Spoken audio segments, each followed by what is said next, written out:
Chapter 7. The Traveler on His Arrival Takes Precautions for Departure by Victor Hugo, from the book Les Misérables. It was nearly 8 o'clock in the evening when the cart, which we left on the road, entered the porte-cochere of the Hôtel de la Poste in Arras. The man whom we have been following up to this moment alighted from it, responded with an abstracted air to the attentions of the people of the inn, sent back the extra horse, and with his own hands led the little white horse to the stable. Then he opened the door of a billiard room which was situated on the ground floor, sat down there, and leaned his elbows on a table.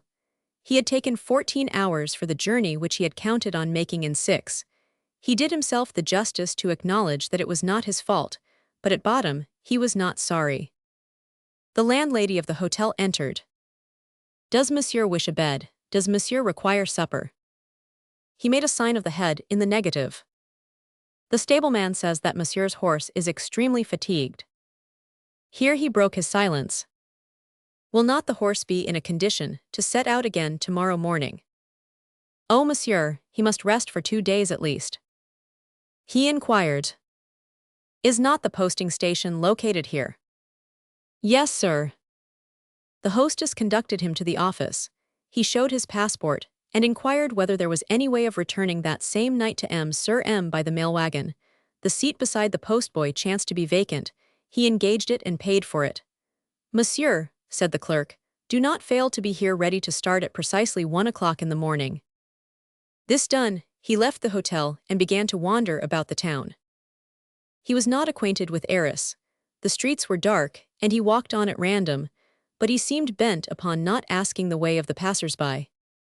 He crossed the little river Crinchon, and found himself in a labyrinth of narrow alleys where he lost his way. A citizen was passing along with a lantern. After some hesitation, he decided to apply to this man, not without having first glanced behind and in front of him, as though he feared lest someone should hear the question which he was about to put. "Monsieur," said he, "where is the court-house, if you please?" "You do not belong in town, sir," replied the bourgeois, who was an oldish man. "Well, follow me. I happen to be going in the direction of the courthouse, that is to say, in the direction of the hotel of the prefecture, for the courthouse is undergoing repairs just at this moment, and the courts are holding their sittings provisionally in the prefecture." "Is it there that the assizes are held?" he asked. "Certainly, sir. You see, the prefecture of today was the bishop's palace before the Revolution. M. de Conzié, who was bishop in 82, built a grand hall there. It is in this grand hall that the court is held." On the way, the bourgeois said to him, "If monsieur desires to witness a case, it is rather late. The sittings generally close at 6 o'clock. When they arrived on the grand square, however, the man pointed out to him 4 long windows all lighted up, in the front of a vast and gloomy building. "Upon my word, sir, you are in luck, you have arrived in season. Do you see those 4 windows? That is the court of assizes. There is light there, so they are not through. The matter must have been greatly protracted, and they are holding an evening session. Do you take an interest in this affair? Is it a criminal case? Are you a witness?" He replied, "I have not come on any business. I only wish to speak to one of the lawyers." "That is different," said the bourgeois. "Stop, sir, here is the door where the sentry stands. You have only to ascend the grand staircase."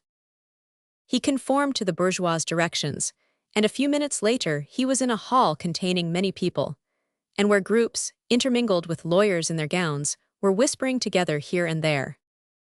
It is always a heart-breaking thing to see these congregations of men robed in black, murmuring together in low voices, on the threshold of the halls of justice. It is rare that charity and pity are the outcome of these words. Condemnations pronounced in advance are more likely to be the result. All these groups seem to the passing and thoughtful observer so many somber hives where buzzing spirits construct in concert all sorts of dark edifices. This spacious hall, illuminated by a single lamp, was the old hall of the episcopal palace, and served as the large hall of the Palace of Justice. A double-leaved door, which was closed at that moment, separated it from the large apartment where the court was sitting. The obscurity was such that he did not fear to accost the first lawyer whom he met. "What stage have they reached, sir?" he asked. "It is finished," said the lawyer. "Finished?" This word was repeated in such accents that the lawyer turned round. Excuse me, sir, perhaps you are a relative. No, I know no one here. Has judgment been pronounced? Of course, nothing else was possible. To penal servitude. For life. He continued, in a voice so weak that it was barely audible. Then his identity was established. What identity? Replied the lawyer. There was no identity to be established. The matter was very simple. The woman had murdered her child, the infanticide was proved, the jury threw out the question of premeditation, and she was condemned for life. So it was a woman, said he. Why certainly, the Limousin woman, of what are you speaking? Nothing, but since it is all over, how comes it that the hall is still lighted? For another case, which was begun about 2 hours ago. What other case? Oh, this one is a clear case also. It is about a sort of blackguard, a man arrested for a second offense, a convict who has been guilty of theft. I don't know his name exactly. There's a bandit's fizz for you. I'd send him to the galleys on the strength of his face alone. Is there any way of getting into the courtroom, sir? Said he. I really think that there is not. There is a great crowd. However, the hearing has been suspended. Some people have gone out, and when the hearing is resumed, you might make an effort. Where is the entrance? Through yonder large door. The lawyer left him.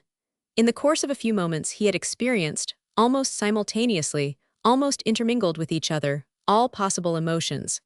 The words of this indifferent spectator had, in turn, pierced his heart like needles of ice and like blades of fire. When he saw that nothing was settled, he breathed freely once more, but he could not have told whether what he felt was pain or pleasure. He drew near to many groups and listened to what they were saying. The docket of the session was very heavy. The president had appointed for the same day 2 short and simple cases. They had begun with the infanticide, and now they had reached the convict, the old offender, the return horse. This man had stolen apples, but that did not appear to be entirely proved. What had been proved was that he had already been in the galleys at Toulon. It was that which lent a bad aspect to his case. However, the man's examination and the depositions of the witnesses had been completed, but the lawyer's plea and the speech of the public prosecutor were still to come. It could not be finished before midnight. The man would probably be condemned. The Attorney General was very clever and never missed his culprits. He was a brilliant fellow who wrote verses. An usher stood at the door communicating with the hall of the assizes. He inquired of this usher. Will the door be opened soon, sir? It will not be opened at all, replied the usher. What, it will not be opened when the hearing is resumed? Is not the hearing suspended? The hearing has just been begun again, replied the usher, but the door will not be opened again. Why? Because the hall is full. What, there is not room for one more? Not another one, the door is closed, no one can enter now. The usher added after a pause. There are, to tell the truth, 2 or 3 extra places behind Monsieur le Président, but Monsieur le Président only admits public functionaries to them. So saying, the usher turned his back. He retired with bowed head, traversed the antechamber, and slowly descended the stairs, as though hesitating at every step. It is probable that he was holding counsel with himself. The violent conflict which had been going on within him since the preceding evening was not yet ended, and every moment he encountered some new phase of it. On reaching the landing place, he leaned his back against the balusters and folded his arms. All at once he opened his coat, drew out his pocketbook, took from it a pencil, tore out a leaf, and upon that leaf he wrote rapidly by the light of the street lantern this line: M. Madeleine, Mayor of M. Sur M. Then he ascended the stairs once more with great strides, made his way through the crowd, walked straight up to the usher, handed him the paper, and said in an authoritative manner, "Take this to Monsieur le Président."